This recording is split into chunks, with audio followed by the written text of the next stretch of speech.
Hello friends. तो कैसे हो आप सब। हमारी मेडिसिनल केमिस्ट्री चल रही थी यूनिट सेकंड, तो उसमें हम देख सके थे अपना अल्फ़ा एड्रेनर्जिक ब्लॉकर्स के बारे में इससे पहले। अब हमारे स्टार्ट होंगे बीटा एड्रेनर्जिक ब्लॉकर।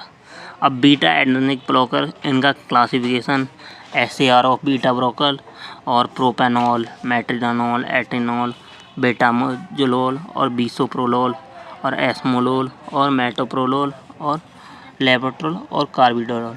तो ये हमारे क्या होते हैं, बीटा एड्रेनर्जिक ब्लॉकर होते हैं। ठीक है। सो बीटा एड्रेनर्जिक ब्लॉकर्स क्या होते हैं, दीज आर दोज ड्रग।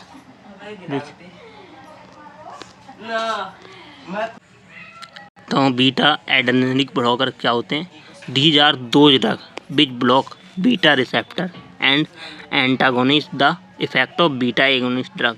मतलब जो हमने पहले बीटा एगोनिस्ट ड्रग दी थी, उसके क्या कर देते हैं, उसके एक्शन को रोक देते हैं और रिसेप्टर को ब्लॉक कर देते हैं, बीटा और रिसेप्टर। अब जो बीटा रिसेप्टर होते हैं वो 3 टाइप से हमारे बीटा रिसेप्टर होते हैं, और ये बीटा एड्रेनर्जिक ब्लॉकर्स भी 3 टाइप से होते हैं। तो बीटा एड्रेनर्जिक ब्लॉकर कौन कौन से होते हैं, बीटा 1 सेलेक्टिव, बीटा 2 सेलेक्टिव और दोनों पर जो नॉन सेलेक्टिव होते हैं, किसी पे भी बाइंड हो सकते हैं, बीटा 1 पे एंड बीटा 2 पे। ठीक है। तो दोनों को ही ब्लॉक कर सकते हैं। तो सबसे पहले देखते हैं हम बीटा रिसेप्टर क्या होता है। बीटा रिसेप्टर क्या होते हैं, ये भी एक टाइप होते हैं हमारे एड्रेनर्जिक रिसेप्टर के। तो इसमें हमारे 3 टाइप के रिसेप्टर होते हैं, बीटा 1, बीटा 2, बीटा 3। तो बीटा 1, बीटा 2 और बीटा 3, ये 3 रिसेप्टर हमारे होते हैं। ठीक है। बीटा रिसेप्टर के टाइप होते हैं। अब इसमें जो बीटा 1 और बीटा 2 है, वो क्या होता है, मोस्ट इफेक्टिव होता है। मतलब ज़्यादातर ड्रग उसी पे बाइंड होती है। और जो बीटा 3 है, उस पर ज़्यादा एक्शन शो नहीं होता है हमारा, ये नो एक्शन। मतलब कोई भी ड्रग, मतलब बहुत कम ड्रग इस पर बाइंड होती हैं। ठीक है। तो बीटा 1 सेलेक्टिव कौन सी ड्रग होती हैं, these drug only bind with beta 1 receptor के साथ, जो मतलब बीटा 1 रिसेप्टर के साथ बाइंड होती हैं, जैसे एंटेनोल, बिसोप्रोलोल और मेटाप्रोलोल और एस्मोलोल और बीटा जोलोल। मतलब ओलोल जिसमें आता है वो कौन सी होती है हमारी, बीटा 1 सेलेक्टिव। ठीक है। ओलोल आएगा लास्ट में। ठीक है। और बीटा 2 सेलेक्टिव क्या होती हैं, the drug only bind with beta 2 receptor. इसमें कौन सी आती हैं हमारी, साल्मेट्रोल और फॉर्मेट्रोल ETC। ये हमारे सिलेबस में दी नहीं गई हैं बीटा 2 सेलेक्टिव, इनमें इरोल लास्ट में आता है। ठीक है। और फिर आती है हमारी non selective the drug can bind with both alpha and beta 2 receptor, जैसे एग्जाम्पल प्रोपेरानोल और मेटिप्रानोल और लेवेट्रोल और कार्बेविडोल। तो ये जो ड्रग होती हैं, ये हमारी क्या होती हैं, नॉन सेलेक्टिव होती हैं। तो इसमें जो प्रोपेरानोल है, ये मोस्ट इम्पोर्टेंट है। ठीक है। तो अकॉर्डिंग टू स्ट्रक्चर, अब ये क्लासिफिकेशन था हमारा ऐसे बीटा ब्लॉकर का। अब स्ट्रक्चर के अकॉर्डिंग 2 टाइप से होते हैं हमारे बीटा ब्लॉकर, एराइल एथालोनामीन और एराइल ऑक्सी प्रोपेनॉलामीन। तो एराइल ऑक्सी प्रोपेनॉलामीन ये 2 टाइप के होते हैं, एराइल एथालोनामीन, एराइल एथनोलामीन। तो एराइल एथनोलामीन्स क्या होते हैं, ये इनका बेसिक स्ट्रक्चर इस टाइप से होता है। सबसे पहले एक एराइल रिंग रहेगी, ये हमारी क्या है, एक एराइल रिंग है। मतलब इसमें ये हमारी कार्बन की रिंग है, एरोमेटिक रिंग है। ठीक है। तो इसे हम एराइल रिंग कह रहे हैं। इसमें हमारा मिथाइल ग्रुप यहाँ पे मतलब कैचाकुल रिंग की तरह ही है, बस उसमें OH जुड़ता था, इसमें मिथाइल ग्रुप जुड़ेंगे। और यहाँ पे जो बीटा पोजीशन है, उस पर CH-OH अटैच है, CH के साथ CH2 और NH CH3। मतलब ये जो हमारा पहले एगोनिस्ट का स्ट्रक्चर होता था ना, एगोनिस्ट ड्रग का, उसी टाइप से ये भी स्ट्रक्चर है। यहाँ पे अमीन ग्रुप है, उसके साथ मॉल है। तो ये क्या होती हैं, एराइल एथानोलामीन्स। तो ये क्या होती हैं, ये मोस्टली सबसे पहले क्या होती हैं, ड्राइव की गई थी ये ड्रग जो हमारी थी। तो ये हमारा क्या थी, जो सबसे पहले एराइल एथानोलामीन्स ये ड्रग हमारी, इसमें कौन सी थी, डाइक्लोरो आइसोप्रोटेनॉल। ये हमारी सबसे पहले सिंथेसाइज की गई थी बीटा ब्लॉक के रूप में। ठीक है। तो इसमें हमारे सोटालोल है, फिनोट्रोल है और लेवाटेलोल है। और ये ड्रग क्या होती हैं, इस कैटेगरी में आती हैं। जो लेवाटेलोल है, ये हमारे सिलेबस में दे रखती हैं और ये हमारे सिलेबस में नहीं दे रखती हैं। ठीक है। तो ये हमारी क्या है, एराइल एथेनोलामीन्स, ठीक है। अब ये क्या था, ज़्यादा पोटेंट ड्रग नहीं थी, मतलब ज़्यादा बाइंड नहीं करती थी, तो हमने इसकी दूसरी फॉर्म निकाली एराइल ऑक्सी प्रोपेनॉल अमीन्स जो होता है, उसमें क्या किया हमने, एक चेंजेस किए यहाँ पे। ये हमारी फिनाइल रिंग थी, वहाँ से हमने RR ग्रुप को हटा रिमूव किया और देन हमने उसमें क्या जोड़ा, OCH3 जोड़ा। ये क्या होता है, एराइल ऑक्सी ग्रुप होता है, तो इसलिए इसे एराइल ऑक्सी प्रोपेनॉलामीन कहते हैं, ठीक है। तो ये एराइल ऑक्सी ग्रुप होता है, ये अटैच किया हमने यहाँ पे, और देन हमारा अल्फ़ा पोजीशन पे CH2 और देन बीटा पे CH और उसके साथ OH बाइंड, और ये NH के बाद CH CH3 CH3। तो इस टाइप से हमारा ये स्ट्रक्चर है, ठीक है। तो ये क्या होता है, प्रोपेरानॉल। इसमें कौन कौन सी ड्रग होती है हमारी, एराइल ऑक्सी प्रोपेनॉल, ये ज़्यादा मोर पोटेंट होते हैं। तो ये हमारे प्रोपेरानॉल है, मेटिप्रानॉल है, एटेनॉल है, और बीटा जो अगजोल है, और बिसोप्रोलोल है, इसामोलोल है, और मेटाप्रोलोल है, और कार्बिडोलोल। और ये ड्रग इस कैटेगरी में आती है हमारी, किसमें, एराइल ऑक्सी प्रोपेलामीन में, ठीक है। अब इनका SAR देखते हैं। तो SAR ऑफ बीटा ब्लॉकर्स, ये मोस्ट इंपॉर्टेंट क्वेश्चन है, सबसे ज़्यादा क्वेश्चन यही पूछा जाता है। और सिंथेसिस ऑफ प्रोपेरानॉल, ये जो ड्रग है हमारी प्रोपेनॉल, इसका सिंथेसिस, ठीक है। तो SAR क्या होता है बीटा ब्लॉकर्स का, तो SAR में सबसे पहले तो हम जनरल स्ट्रक्चर बनाएंगे बीटा ब्लॉकर्स। किसी भी एक ड्रग को ले लिया हमने, तो सबसे पहली ड्रग हमारी कौन सी है, प्रोपेरानॉल।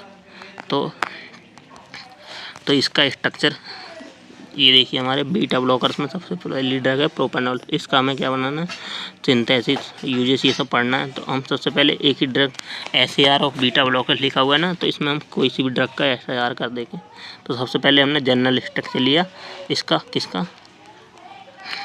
प्रोपेरानॉल का। प्रोपेरानॉल में क्या थी, यहाँ पे एक बेंजीन की जगह 2 बेंजीन अटैच है, ठीक है, मतलब फ्यूइड बेंजीन अटैच है। और ऊपर ये हमारा ethoxy group, aryl oxy group attach है। देन उसके बाद हमारा OH ग्रुप अटैच है। Then alpha and beta position पे हमारे कार्बन ग्रुप अटैच है। देन हमारे यहाँ पे 5 नंबर पे NH ग्रुप अटैच है। 6 नंबर पे हमारी ये आइसो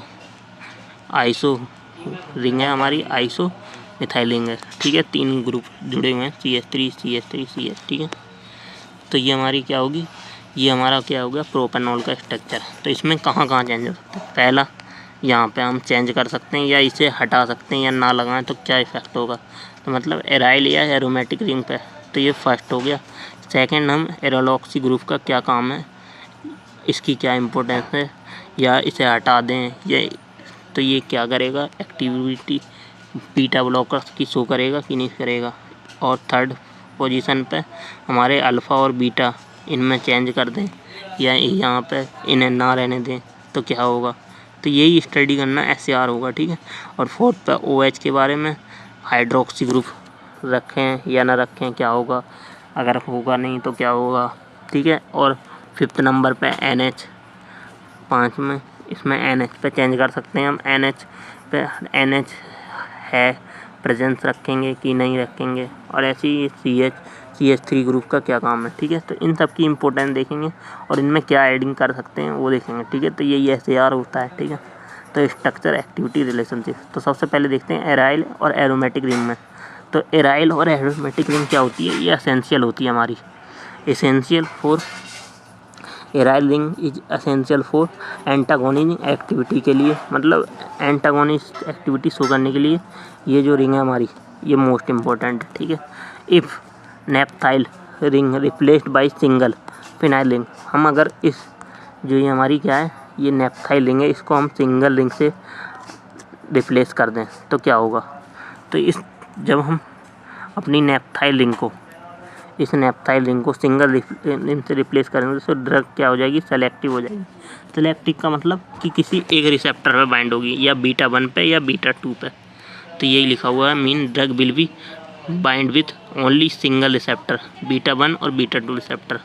तो इसके एग्जांपल जैसे एंटेनालोल और बिसाप्रोलोल और मेटाप्रोलोल, इसमें क्या होता है, एक ही रिंग होती है, मतलब ये एक ही रिंग होती है, तो ये सेलेक्टिव ड्रग होती है। जैसे ये एंटेनॉल का स्ट्रक्चर है, इसमें क्या है, एक ही है, ये यहाँ पर, ठीक है।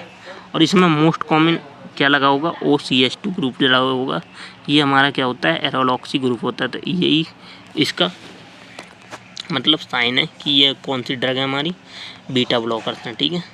तो इसमें हमारा दूसरी चेंजेस कहाँ पे कर सकते हैं, हमारा एराइल ऑक्सी ग्रुप पे, जो एराइल ऑक्सी ग्रुप लगाया हमने OCH2। तो अगर ये एराइल ऑक्सी ग्रुप क्या करता है, इंक्रीज कर देता है एंटागोनिक एक्टिविटी को, तो and make more drug potent, मतलब ड्रग को ज़्यादा पोटेंट बना देता है, and make drug more potent. So these beta blockers which contain aryl oxy group are more effective if be removed, so it potency decrease। तो अगर हमने यहाँ से क्या किया, अपनी रिंग पे से, ये जैसे रिंग है इस पे से हमने अगर ये एराइल ऑक्सी ग्रुप हटा दिया तो ड्रग हमारी क्या हो जाएगी, लेस पोटेंट हो जाएगी। अभी हमारी क्या थी, ड्रग मोर पोटेंट थी, ठीक है। It should not be less than more than 2, मतलब इसमें थर्ड हमारा क्या है, कार्बन चेन।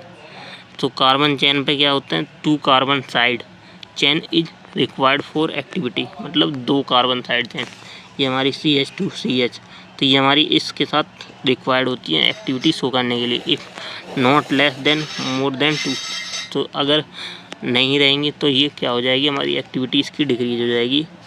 अगर 2 से ज़्यादा रहती हैं तो इसकी एक्टिविटी बढ़ भी सकती है, ठीक है, बढ़ेगी तो नहीं लेकिन घट जरूर जाएगी। और फोर्थ है इसका OH ग्रुप, अगर OH group at beta carbon is necessary for activity and it can not be replace, हम OH ग्रुप को रिप्लेस ही नहीं कर सकते इसमें। That by it present structure of all beta blocker, सारे बीटा ब्लॉकर्स में हमारा OH ग्रुप प्रेजेंट होगा। जैसे आप देखिए यहाँ पे हमारे एंटानॉल का स्ट्रक्चर, इसमें भी OH है, प्रोपेनॉल का स्ट्रक्चर देखिए इसमें भी OH है, ठीक है। तो ये हमारे क्या है कि OH हमारा रिक्वायर्ड है हर बीटा ब्लॉकर्स के लिए, ठीक है। और देन हम चेंजेस कर सकते हैं अमीन ग्रुप पे। Amine group, here amine group is necessary for activity, if amine group removed so drug will की इनएक्टिव, अगर हमने अमीन ग्रुप हटा दिया तो हमारी क्या होगी, ड्रग इनएक्टिव हो जाएगी।